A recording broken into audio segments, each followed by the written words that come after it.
Graça e paz, irmãos. Amém?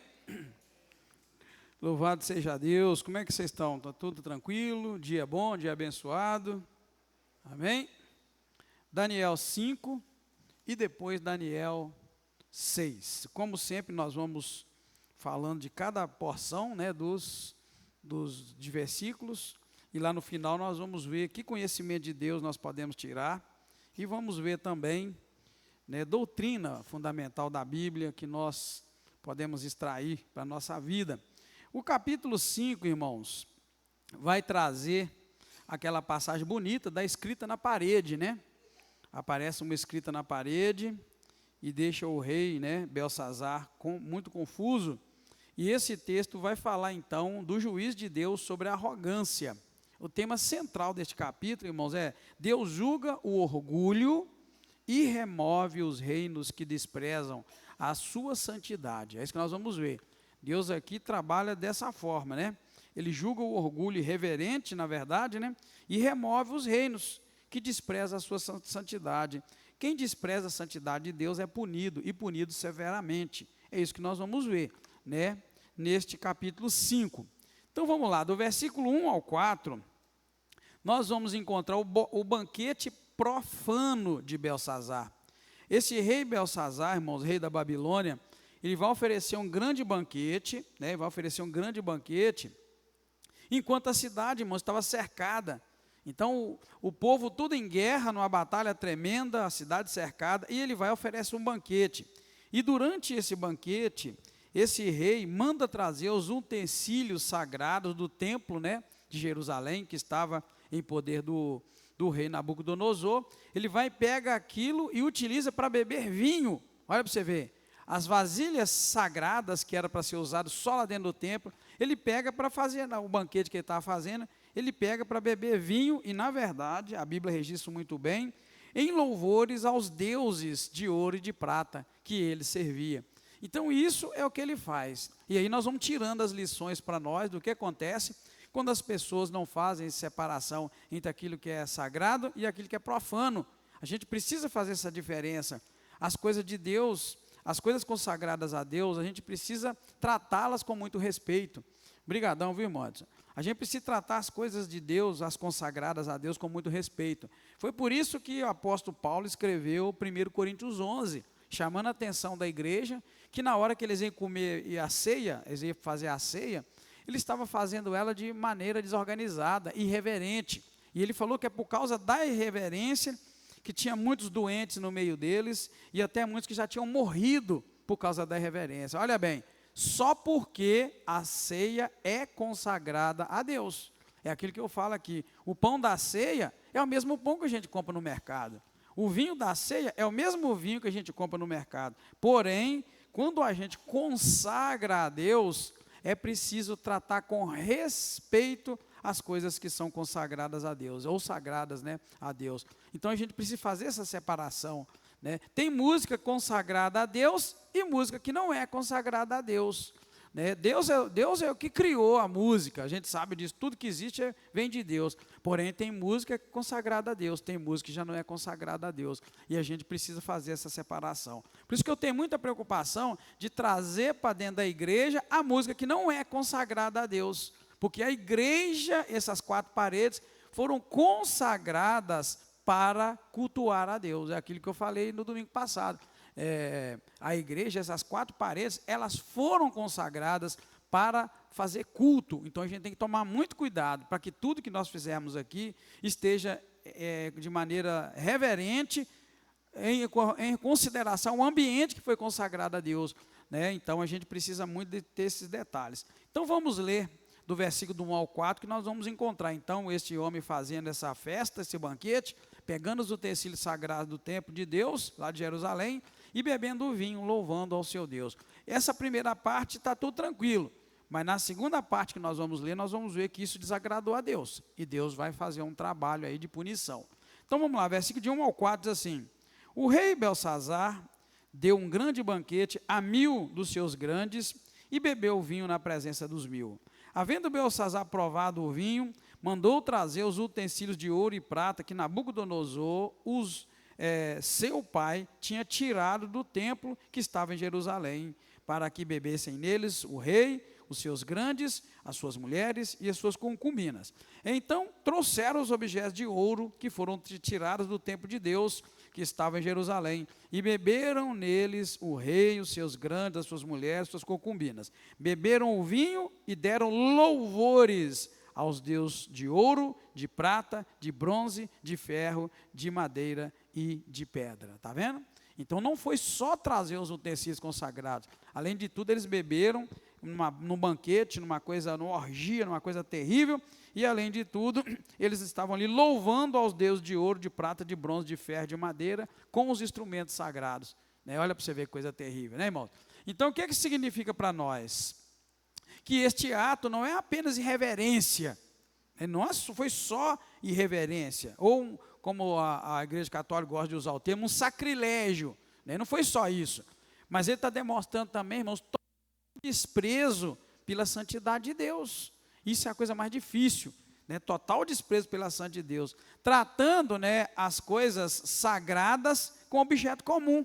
Ele estava ali numa festa e vamos misturar isso tudo, vamos usar esses utensílios e vamos fazer uma festa, mostrando orgulho, né, que atinge, né, o máximo diante de Deus, porque aí a gente perde a graça de Deus, demonstra falta de temor de Deus, quando a gente mistura aquilo que é santo com aquilo que é sagrado, né? Ou melhor, aquilo que é santo com aquilo que é profano, e acha que não tem nada a ver. Essas misturas são perigosas, porque isso desagrada a Deus. Então é isso que nós vamos pegar aqui. Um significado muito grande é que ele não apenas foi irreverente, mas lá no fundo, ele demonstrou desprezo pelas coisas sagradas. Então a gente tem que tomar muito cuidado para não demonstrar desprezo com aquilo que é sagrado, aquilo que é de culto a Deus, aquilo que nos leva, né, a cultuar a Deus. Porque aquilo era objeto de ouro e de prata. Porém, Belsazar estava usando aquilo para adorar os seus deuses e, na verdade, ele estava ali profanando aquilo que era consagrado a Deus. E volta a falar na ceia. Por isso que lá em 1 Coríntios, Paulo chama a atenção e fala, ó, é por causa disso, tem muito de vocês doente e muitos que já morreram, por causa de participar da ceia de maneira, né, irreverente. Então a gente precisa prestar atenção. Né? Aí nós vamos ver que do versículo 5 ao 9, vai ter um sinal tremendo, que vai ser uma mão escrevendo na parede. Vai aparecer uma mão escrevendo na parede, no momento que ele fazia, né, essa festa. Então vai surgir essa mão misteriosa, que vai escrever algumas palavras que não dá para ninguém compreender, ninguém do palácio conseguiu compreender. Ele chama os magos, encantadores, os sábios, né, e ninguém vai poder conseguir decifrar o que estava escrito ali. Então o rei é tomado de pavor, de terror, né, e aí a segurança e a arrogância que ele tinha foi embora. Aquele rei arrogante, né, que mandou trazer os utensílios da casa de Deus para ele fazer aquela festa terrível, né, aí vai embora, a arrogância dele vai embora.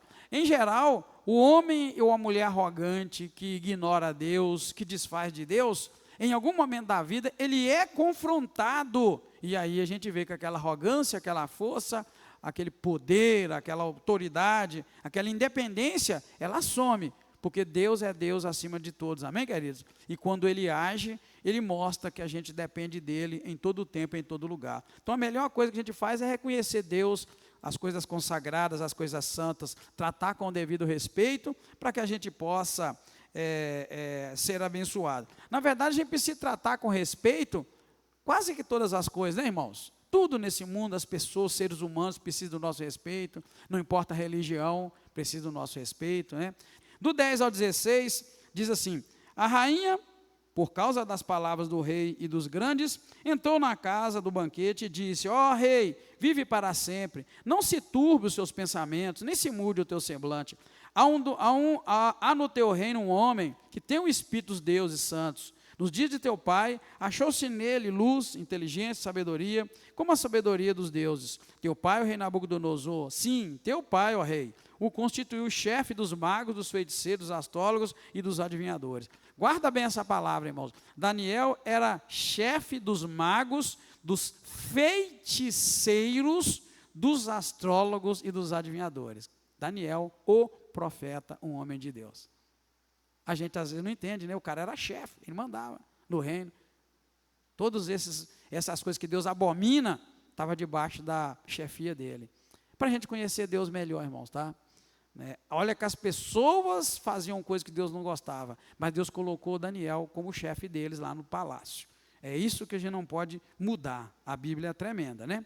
Aí o versículo 12 vai dizer: porquanto se achou neste Daniel, a quem o rei pôs o nome de Belsazar, um espírito excelente, conhecimento, inteligência, interpretação de sonhos, explicação de enigmas e solução de dúvidas. Chame-se agora Daniel e ele dará a interpretação. Olha que a rainha tinha certeza que o cara conseguia. Então Daniel foi levado à presença do rei. Disse o rei a Daniel: és tu aquele Daniel dos cativos de Judá, que o rei meu pai trouxe de Judá?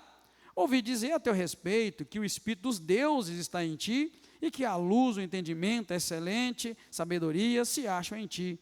Acabam de ser trazidos à minha presença os sábios, os feiticeiros, para lerem a Escritura e me fazerem saber a sua interpretação, mas não puderam dar a interpretação dessas palavras. Tu, porém, eu, porém, tenho ouvido dizer de ti que podes dar interpretações e solução de problemas difíceis.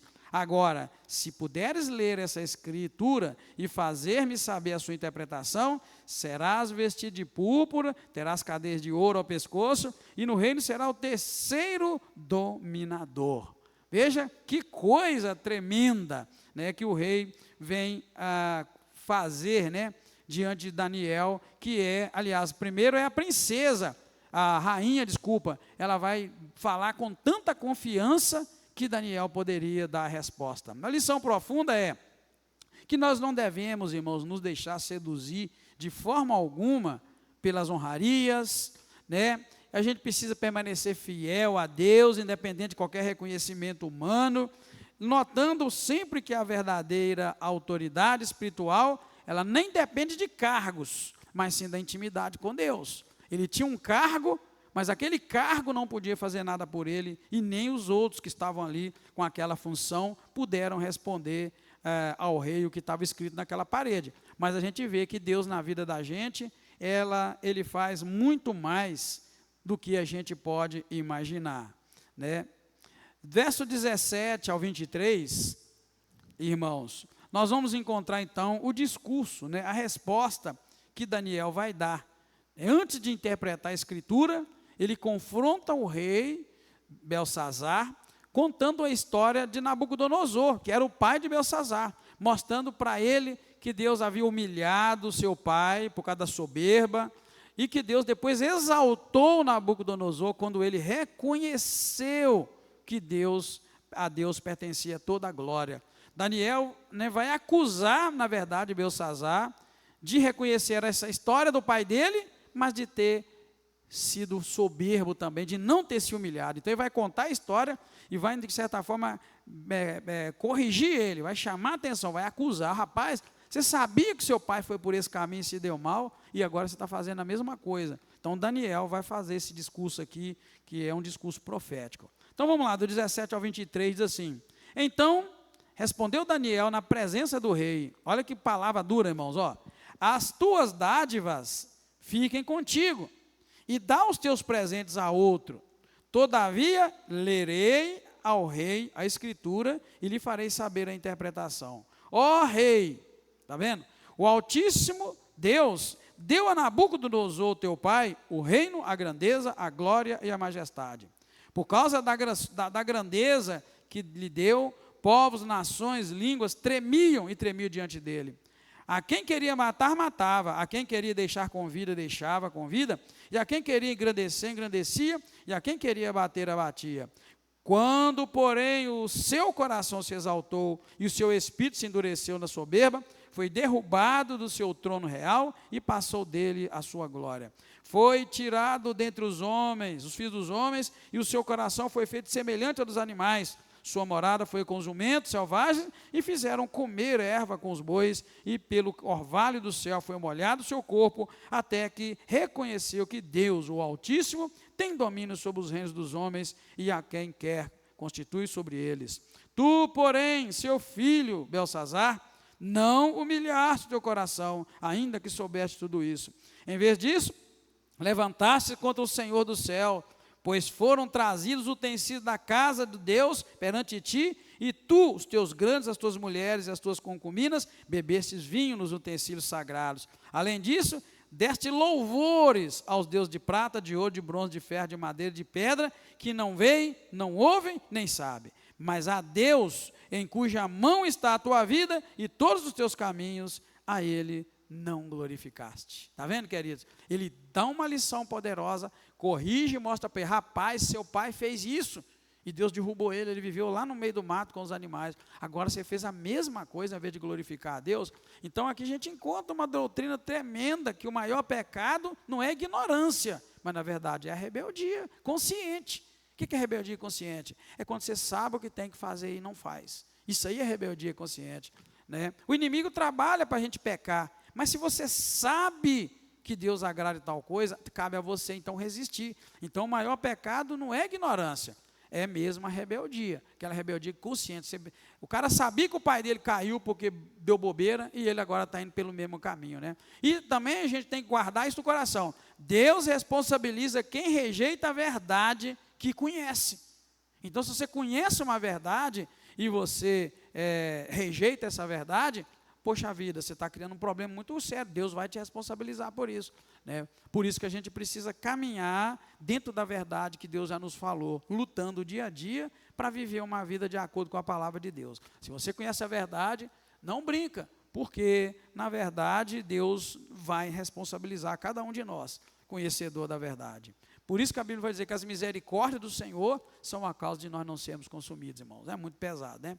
Do 24 ao 28, nós vamos encontrar, então, a interpretação da frase que era Mene, Mene, Tekel, Parsim.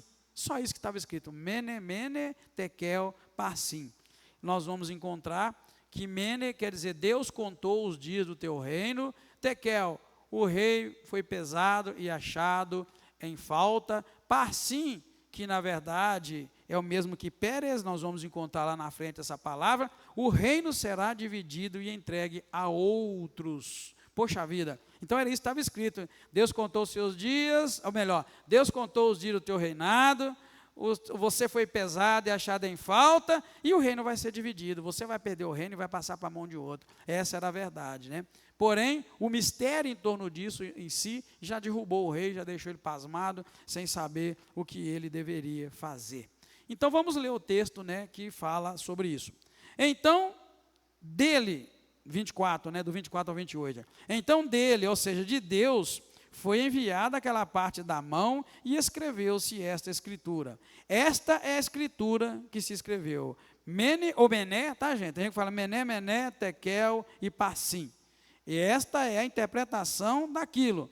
Mene, contou Deus o teu reino e deu cabo dele. Ou seja, Deus contou os dias do teu reino e chegou ao fim, né? Chegou ao fim o seu reino, né? Tekel, pesado foste na balança e foste achado em falta. Pérez, é uma palavra, na verdade, é plural da outra, Pérez e Parsim, como eu disse. Dividido foi o teu reino e dado a outros que nós sabemos que são os medos e os persas. Logo lá na frente nós vamos ver, né, até uma lei sendo assinada de acordo com a lei, essas duas leis. Então Até aqui a gente vê a interpretação daquela frase. E a mensagem grande para nós aqui é que Deus é o juízo soberano, né, da história. Ele estabelece limites aos reinos humanos e ele executa juízo no tempo determinado. Por isso que vai falar assim: os dias do teu reino foram contados. Ou seja, Deus domina sobre o tempo. Chega o tempo do início, tem o meio e chega o tempo do fim. E quando chega o tempo de fim determinado por Deus, mais uma vez ele está no controle dele. Por isso que a gente precisa entender que tudo que acontece na nossa vida, irmãos, é de fato de acordo com a soberania de Deus. Mesmo as escolhas que a gente faz, principalmente quando as coisas ruins estão nos acontecendo, a gente precisa parar de nos culpar a nós mesmos quando a gente está em luta e entender que isso faz parte do processo da soberania de Deus na nossa vida. Ele trabalha momentos ruins na nossa vida para nos preparar, para nos moldar, para nos ensinar. A gente pensa que tudo com Deus é só coisa boa, né? Poxa vida, né? O que seria bom demais para você hoje? Por que você não tem isso? Então a gente precisa parar para pensar, poxa vida, isso também faz parte do plano de Deus na minha vida. Porém, essa parte que é ruim, que eu não quero, eu não tenho domínio sobre ela. É a soberania de Deus fazendo isso em mim, na minha vida. Jó falou. Pare e pense então, eu queria que todo mundo pensasse aqui, o que tem na sua vida que não está do jeito que você queria melhor? É isso. Quando a gente para pensar, você precisa entender, não, peraí, essa parte eu não tenho controle sobre ela, eu não estou conseguindo fazer nada, mesmo que eu tente, eu não consigo. Sabe quando você tenta fazer algo e não consegue? Entra a soberania de Deus, é Ele que está no controle. Amém, queridos? Amém, é Ele que está no controle. O que você pode controlar, não entra a soberania de Deus, você faz, o que você pode decidir, o que você pode caminhar, mas aí tem coisa que você pensa, você nota, você fala, poxa vida, nada que eu faça interfere. É aí que entra uma coisa chamada soberania de Deus, então não tem jeito de fugir dela, e a gente precisa entender que a gente é frágil, humilde, incapaz, muitas coisas nós podemos, mas tem outras que a gente não pode. É aí então que a gente precisa entender, aqui é Deus, porque aqui não dá para mim, eu não tenho nada que eu possa fazer. Então essa mensagem é muito importante a gente guardar ela, tá, irmãos? Para encerrar o capítulo 29 ao 31, nós vamos encontrar o cumprimento imediato da palavra que Daniel acabou de ler. Naquela mesma noite, Belsazzar vai ser morto e o reino vai passar para Dario, que era um Medo, né? O que acontece então? Nós vamos ler esses versículos que diz assim: então mandou Belsazzar que vestisse de Daniel de púrpura e que lhe pusessem uma cadeia de ouro ao pescoço e proclamasse a respeito dele que havia de ser o terceiro dominador do reino. Então ele recebeu o prêmio, o pago, porque o rei havia dito. Mas só que a Bíblia vai dizer que na mesma noite o rei morreu.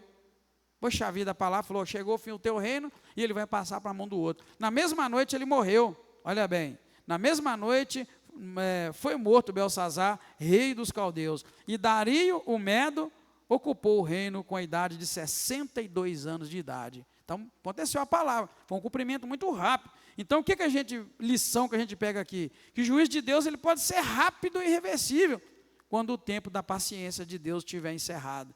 É isso que a gente precisa entender. Se o tempo chegou ao final, você vê que falou para ele, não importa a hora que era a festa, se a festa era de manhã, de tarde ou de noite, mas a Bíblia fala que na mesma noite ele morreu. Não deu nem tempo do cara tentar alguma coisa na vida dele. Então o juízo de Deus aí foi muito rápido, né? E a gente vê que em determinado momento o juízo de Deus pode ser rápido e irreversível, porque em outros momentos Deus determinou o juízo dele. As pessoas pediram perdão e houve reversão, e Deus não fez o mal que ele falou que ia fazer, mas dessa vez não deu não, foi rápido e irreversível. É por isso que a gente tem que, eu brinco de vez em quando para a gente pôr a barba de molho, porque pode ser que o juízo de Deus seja também rápido e irreversível, não vai dar tempo da gente arrumar, não vai dar para consertar, então a gente tem que entregar a vida para o Senhor, é agora, é hoje, né? É igual aquele hino que a gente canta, que amanhã pode ser muito tarde, né? Hoje Cristo te quer libertar, é isso que a gente canta, essa urgência é tomando como base esse exemplo aí do rei Belsazzar, não teve tempo, não deu para nada, recebeu a palavra, na mesma noite ele morreu, e o reino então foi passado para outro. Caminhando, nós vamos entrar no capítulo 6, que vai falar da fidelidade em meio à perseguição, religiosa no caso. Vamos ver que o tema central é, Deus é fiel aos que eles são fiéis, e reina acima de qualquer sistema humano. Né? Ou seja, Deus é fiel com a pessoa que é fiel e livra e guarda. E o poder de Deus está acima de toda a maldade, de todo o trabalho que os humanos fizerem para, de alguma forma, prejudicar o reino de Deus ou os seus servos. Do versículo 1 ao 6, ao 5, nós vamos ver aqui falando da excelência de Daniel. Daniel se destaca no novo governo, porque ele agora, né, faz parte dos grandes, né, exatamente ele vai agora servir Dario. Né? Isso que acabou de acontecer com Belsazzar, ele foi exaltado, agora ele vai servir Dario, o rei que assumiu. Né? Mas ele vai se destacar por causa, outra vez, do Espírito de Deus que há vida nele. Os outros líderes vão ficar com inveja dele e vão tentar achar falhas para poder derrubá-lo, mas não vão encontrar nada. Aí eles começam a procurar, né, algo na própria lei que Daniel servia para poder derrubar. É o que a gente vê hoje, tenta pegar os crentes como crente, né, na vida de crente, servindo a Deus, então a gente encontra isso. Então nós vamos ler o texto, de 1 ao 5 que nós vamos encontrar isso, ou seja, Daniel é exaltado, né? E os colegas dele vão ficar com inveja, porque ele vai se tornar governador, sátrapa de um grupo, e aí eles vão ficar com inveja dele. Então a inveja é um trem sério. Tem gente com inveja, sabia, irmãos? Tem gente que tem inveja do seu serviço, da sua família, tem gente que tem inveja da sua vida, e aí as pessoas más tentam derrubar a gente. Amém? Você crê nisso? Sim, você tem que estar o tempo todo orando, irmão. Não é todo mundo que te abraça e beija, que está feliz com o teu casamento, feliz com o teu trabalho, feliz com a tua empresa, feliz com a tua família. Não é todo mundo não, irmãos. Não é mesmo. Tem gente que vive para fazer o mal, e é isso que nós vamos encontrar aqui agora. Então vamos lá. Pareceu bem a Dario constituir sobre o reino a 120 sátrapas, que no caso seria governador de províncias, tá? Que estivessem sobre todo o reino. E sobre eles 3 presidentes, dos quais Daniel era um, tá vendo? Ele escolheu 120. E entre eles escolheu 3 para liderar todos, né? Dividido em grupo. Mas desses 3 Daniel era um, tá vendo? Aos quais estes sátrapas deram conta para que o rei não sofresse dano algum. Então, o mesmo Daniel se distinguiu dentre destes presidentes e sátrapas, porque nele havia um espírito excelente e o rei pensava constituí-lo sobre o reino. Olha que coisa tremenda, o cara se destacou até entre os 3 e o rei então pensava em constituir sobre todo o reino. Está vendo? Havia ali uma proposta de exaltação. Os presidentes e os sátrapas procuraram achar ocasião contra Daniel a respeito do reino, mas não podiam achar ocasião ou culpa alguma, porque ele era fiel e não se achava nele nenhum vício nem culpa. Então, estes homens disseram: nunca acharemos ocasião contra esse Daniel, se não a procurarmos contra ele na lei do seu Deus. Porque ele era fiel a Deus, falou: vamos pegar ele na lei de Deus. Então, a aplicação espiritual aqui é muito grande, irmãos. O que quer dizer para nós? Que uma vida íntegra torna-se testemunho visível. E aí a perseguição nasce, muitas vezes, da excelência aliada à fidelidade espiritual. Todo mundo que é excelente nas coisas que faz e fiel a Deus, pode abrir o olho, vai ter perseguição, tá? Vai ter perseguição. E precisa estar firme, precisa estar pronto, precisa estar preparado, sempre firmado no Senhor. Então essa é a lição que a gente tira, tem que tomar cuidado.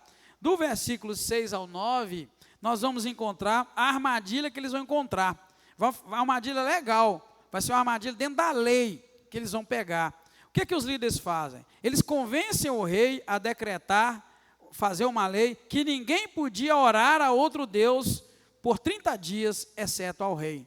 Se criar leis lá em cima, que fazer certas coisas que a Bíblia manda, irmão, é fora da lei, aí a nossa lei está roubada. É a lei da Bíblia em confronto com a lei dos homens. A gente precisa orar muito por esse governo do Brasil mudar, porque se continuar no tempo que está, daqui uns dias nós estamos complicados. Hoje mesmo, existem alguns direitos que eles têm, por exemplo, os homossexuais, a LGBT e tudo isso, tem alguns direitos que confrontam com a lei de Deus. E se a gente for fazer a vontade da Bíblia, nós vamos desfazer da vontade deles, eles vão para a justiça e o trem está armado. Então é uma coisa séria. É isso que eles estão fazendo aqui, criando lei para poder derrubar Daniel. E nós vamos ler então o versículo 6 ao 9, que nós vamos encontrar isso bem explicado. Olha, estes presidentes e sátrapas foram juntos ao rei e disseram-lhe: ó rei Dario, vive para sempre. Todos os presidentes do reino, os prefeitos, sátrapas, conselheiros, governadores, concordam em que o rei devia baixar um decreto e fazer firme o interdito que qualquer que, por espaço de 30 dias, fizer uma petição a qualquer Deus ou a qualquer homem, e não a ti, ó rei, seja lançado na cova dos leões. Agora, ó rei, estabelece o decreto e assina a escritura, para que não haja mudança conforme a lei dos medos e dos persas, que não se pode revogar. Por essa causa, o rei Dario assinou a escritura e o decreto. O rei foi, escreveu a lei. Aí agora eles tinham uma lei para acusar o pobre do Daniel, né? Qual que a gente pega aí o sentido, né? É que a perseguição religiosa, ela não é pessoal, né? Aliás, melhor dizendo, é que a perseguição aqui, ela não é pessoal, ela é religiosa. O cara está perseguindo não apenas Daniel, ele está perseguindo todos aqueles que oravam. O foco era Daniel, era derrubar Daniel, mas estava pegando todos aqueles que oravam a Deus. Agora eu faço uma pergunta para vocês. Como é que aqueles homens sabiam que Daniel orava a Deus? Não entendi? Seguia e via. Será que se as pessoas me seguirem e te seguir, eles vão ver alguma coisa de adoração a Deus? É isso, eu só queria isso. O que você falou? Poxa vida, como é que eles sabiam? Porque muitos de nós, irmãos, ora por debaixo dos panos, ninguém nem sabe.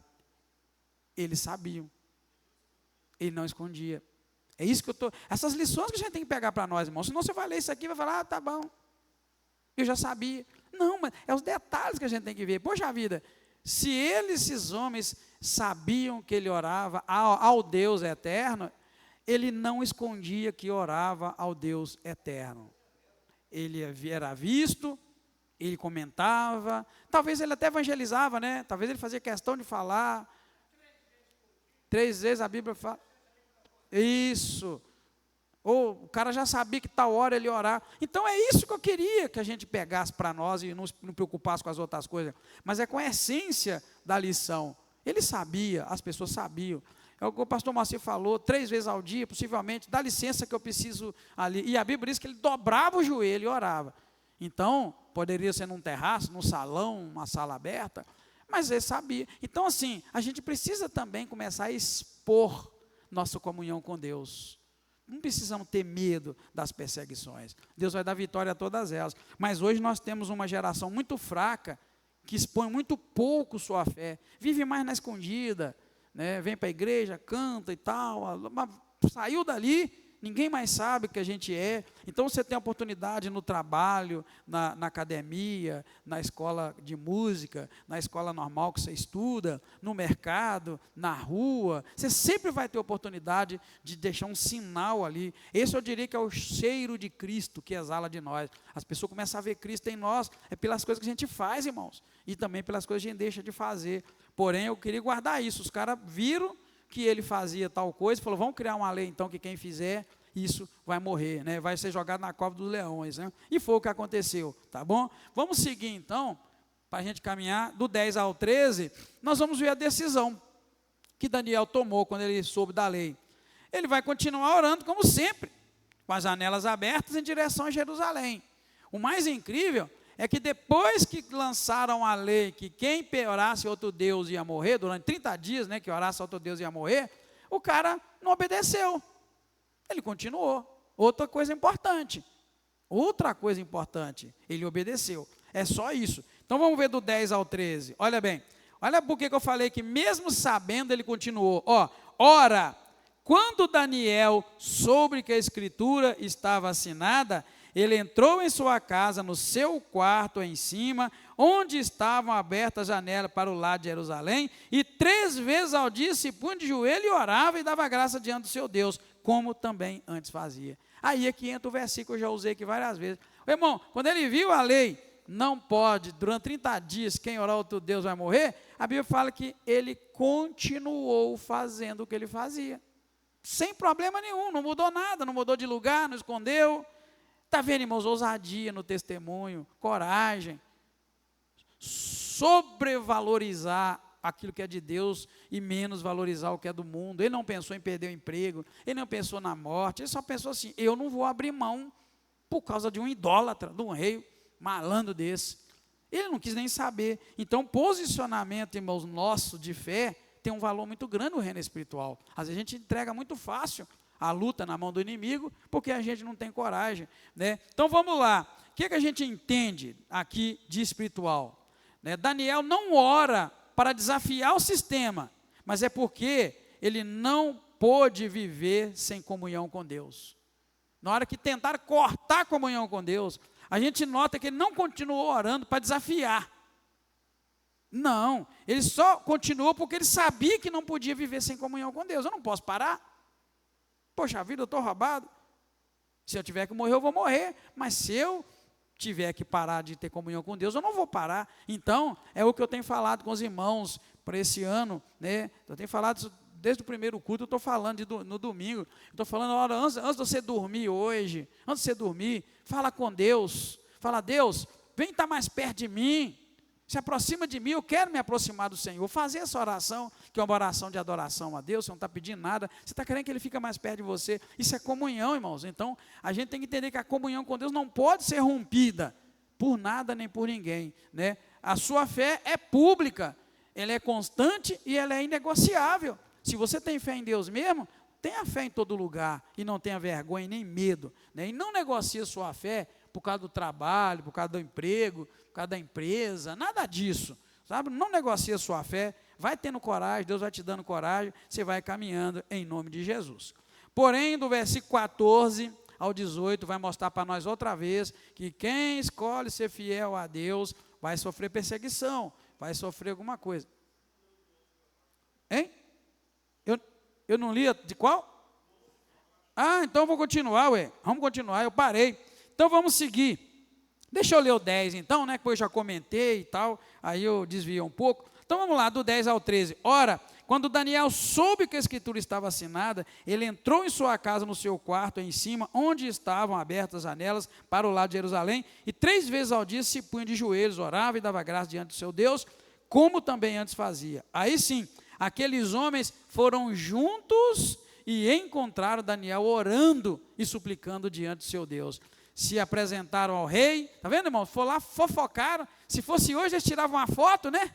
E mandavam até já de WhatsApp direto. Olha aí, rei Dario, né? Olha aí, mandavam ao vivo, talvez ao vivo, né? Faziam um videozinho, puxava lá um zoom onlinezinho, falava, aí, rei, olha aí, dá uma olhadinha aí. Foi isso. Foram lá depressa, foram juntos encontrar o rei, né? E se apresentaram ao rei e disseram, olha, no tocante ao mandado do rei, não assinaste o decreto pelo qual todo homem que se fizesse uma petição a qualquer Deus ou a qualquer homem por espaço de 30 dias e não a ti, ó rei, seria lançado na cova dos leões? Respondeu o rei, esta palavra é certa conforme a lei dos Medos e dos Persas, que não se pode revogar. E responderam diante do rei, Daniel, que é dos transportados de Judá, não tem feito caso de ti, ó rei, nem do decreto que assinaste. Antes, 3 vezes por dia faz a sua oração. Está vendo, irmãos? Então, os caras estavam prontos, preparados para derrubar. Por isso que eu falei lá atrás do trabalho de espiritual contra a sua vida, precisa ser tratado com respeito.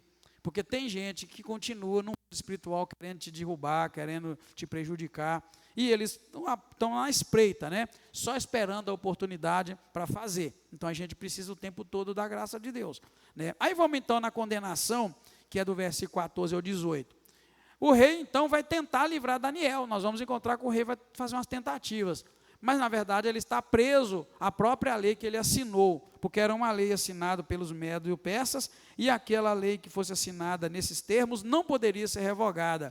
Então, Daniel vai ser lançado na cova dos leões. Não vai ter jeito, ele vai ser lançado na cova dos leões. É um preço muito alto que a gente paga por querer servir a Deus. O tempo todo somos lançados na cova do leão. O tempo todo somos lançados na fornalha de fogo. Por quê? Porque as experiências que a gente vive agora nos apertam e nos deixam em situação difícil. Então o texto vai dizer assim, ouvindo então o rei o negócio, ficou penalizado e a favor de Daniel propôs no seu coração livrá-lo.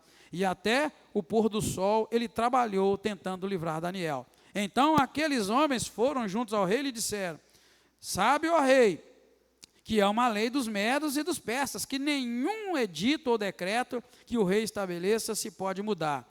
O rei ordenou que trouxesse Daniel e o lançassem na cova dos leões. Disse o rei a Daniel, olha a palavra do rei, irmão, que bacana. Ó, o Deus a quem tu continuamente serves, ele te livrará. Não, irmão, o cara não está perguntando se vai livrar, ele está falando, olha, o Deus que você serve, ele vai te livrar. Foi trazida uma pedra e posta sobre a boca da cova, e o rei a selou com o anel dos seus grandes, para que não se mudasse a situação de Daniel. O rei então se dirigiu ao seu palácio, passou a noite em jejum, e não deixou trazer água na sua presença, nem instrumentos musicais, e fugiu dele o sono. Você viu que o cara foi laçado, irmãos, por uma equipe ruim. Vê o que uma equipe maldosa pode fazer com o rei, pode fazer com o líder? Fizeram a lei e agora colocou em problema o próprio sábio do reino. Porém, tem uma lição teológica muito grande para nós, que mesmo a autoridade bem intencionada, elas são limitadas, porque agora o rei estava com boa intenção. O rei caiu numa armadilha, assinou uma lei, e agora ele se mostrou um governador bem intencionado. Ele era um cara bem intencionado, tá, irmão? O Lula, ele pode estar bem intencionado em algumas coisas, o Bolsonaro podia estar bem intencionado em algumas coisas, mas sobrou para ele uma cadeia.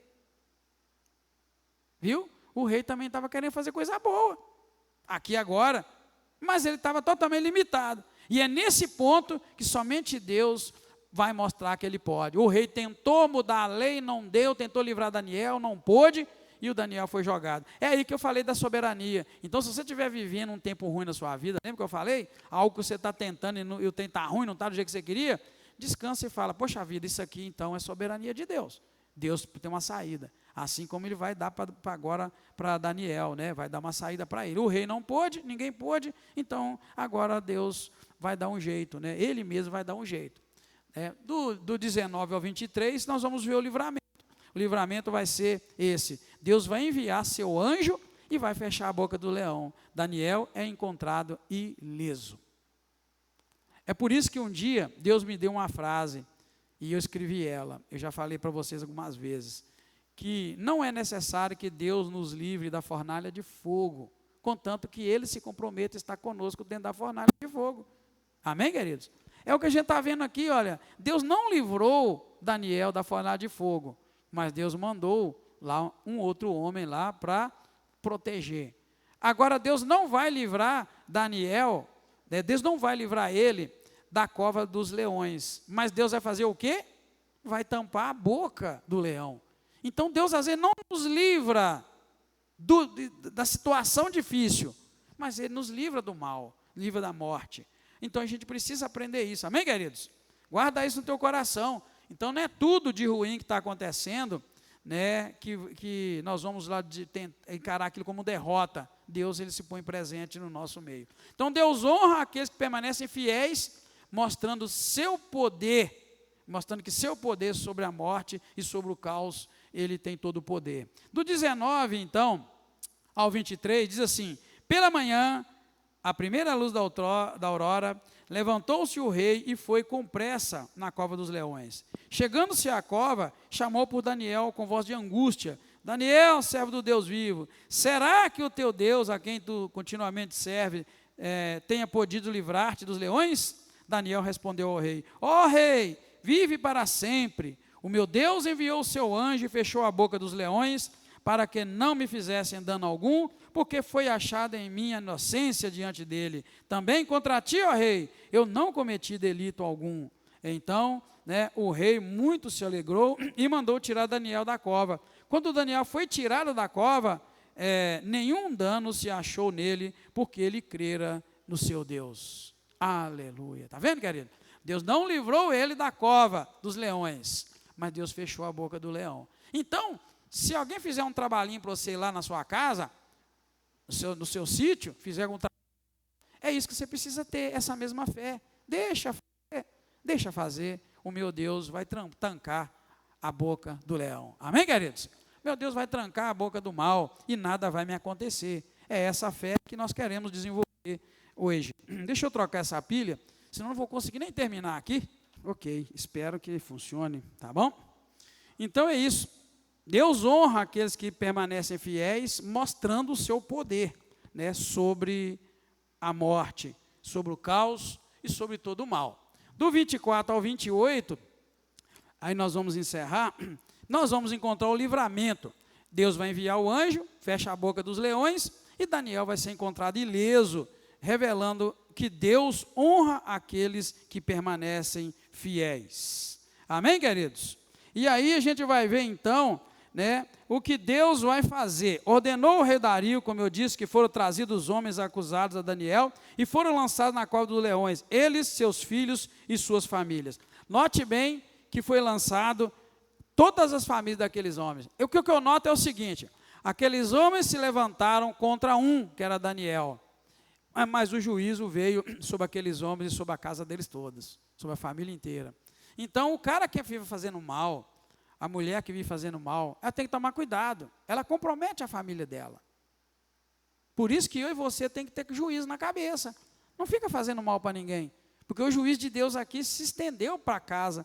Veja assim, foram lançados na cova eles, seus filhos, suas mulheres, e ainda não tinham chegado no fundo da cova, e já os leões se apoderaram deles e esmigalharam todos.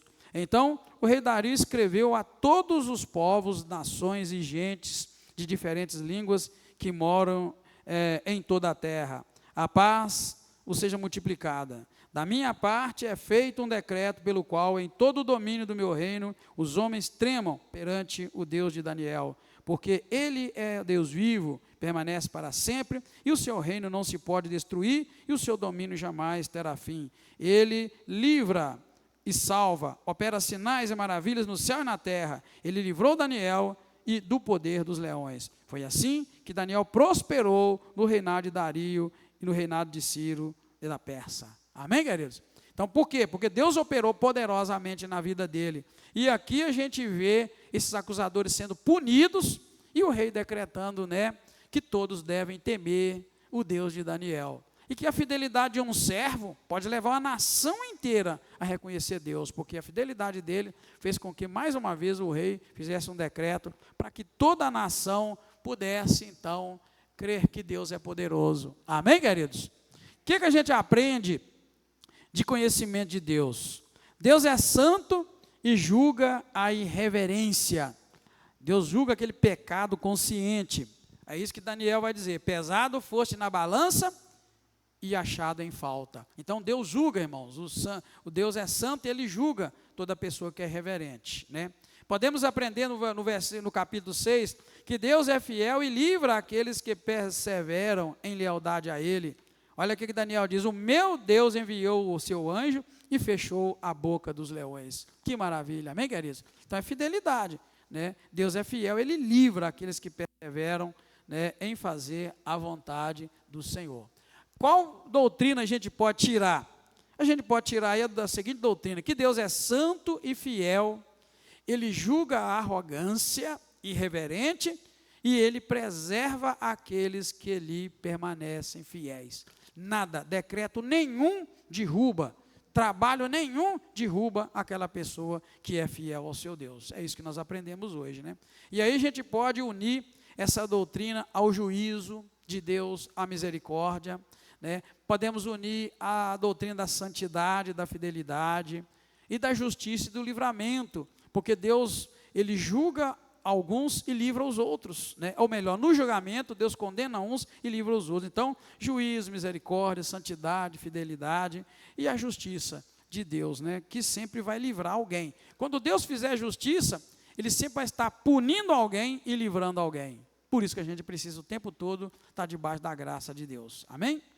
Que Deus abençoe sua vida. Assim nós encerramos nosso estudo de hoje, capítulo 5 e capítulo 6 de Daniel. Oremos. Muito obrigado, Deus, mais uma vez te agradecemos pelo estudo da tua palavra.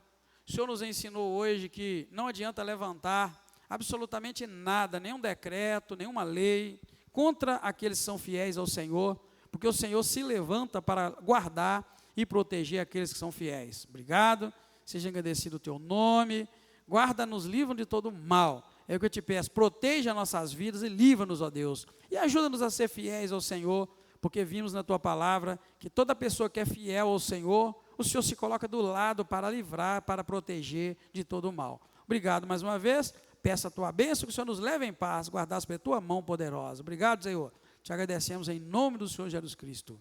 Amém. Obrigado, meus irmãos, Deus abençoe em nome de Jesus, tenham todos uma ótima noite, em nome de Jesus.